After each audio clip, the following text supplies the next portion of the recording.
ప్రభుత్వ ఉద్యోగాలు ఇప్పిస్తానని అమాయకులను నమ్మించి మోసం చేసిన నిందితులను దేవరకొండ పోలీసులు అరెస్ట్ చేశారు.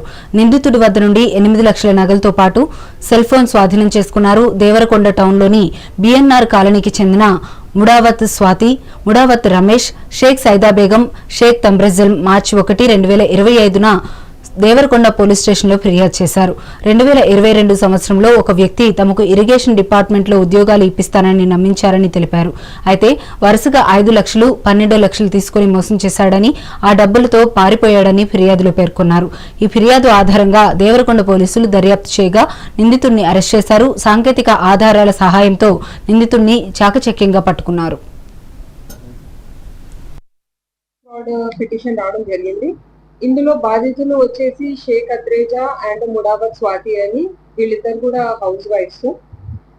అయితే వీళ్ళు ఇచ్చిన పిటిషన్ ప్రకారం మా దృష్టిలో వచ్చింది ఏంటంటే, ఒక వ్యక్తి వేణుగోపాల్ రెడ్డి అని 2020-2021 సంవత్సరంలో బిఎన్ఆర్ కాలనీ, అంటే వాళ్ళు నివసించే కాలనీ దేవరకొండ మండలంలో రావడం జరిగింది. తనని తాను ఒక ప్రాజెక్ట్ మేనేజర్ గా ఇరిగేషన్ డిపార్ట్మెంట్ ఢిల్లీ ప్రాజెక్ట్ లో నేను పనిచేస్తున్నానని పరిచయం చేసుకున్నారు. గ్రాడ్యువల్లీ వాళ్ళ నమ్మకము, వాళ్ళ ట్రస్ట్ ని గెయిన్ చేసుకొని ఆ తర్వాత ఆయన మెల్లగా వారి దగ్గర నుంచి విడతల వారీగా డబ్బులు తీసుకోవడం స్టార్ట్ చేశారు.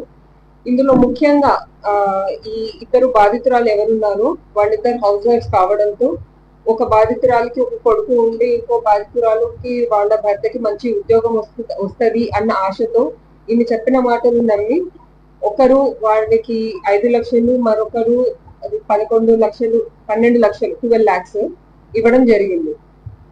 ఆ తర్వాత మాకు ఉద్యోగం రావట్లేదు ఏంటి, మీరు ఇప్పిస్తానన్నారు కదా అని ఆయనని విపరీతంగా ఒత్తిడి చేయడంతో వీరెవరికి చెప్పకుండా, ఆయన చెప్పా పట్టకుండా వెళ్ళిపోవడం జరిగింది. ఒక జాబ్ ఫ్రాడ్ పిటిషన్ రావడం జరిగింది. ఇందులో బాధితులు వచ్చేసి షేక్ అత్రేజా